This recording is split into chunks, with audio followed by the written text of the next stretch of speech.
National Weather Service in Raleigh has issued a flash flood warning for southwestern Durham County, southern Orange County, until 9 p.m.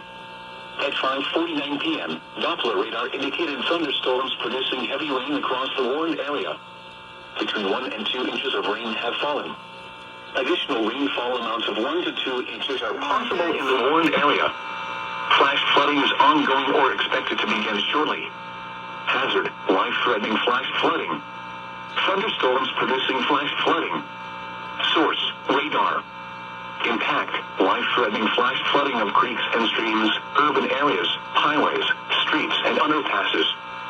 Some locations that will experience flash flooding include Durham, Chapel Hill, Hillsborough, Carrboro, Anna River State Park, Efland, and Jordan Lake. Turn around, don't drown when encountering flooded roads. Most flood deaths occur in vehicles. Repeating, a flash flood warning has been issued until 9 p.m. for the following counties in North Carolina, Durham, and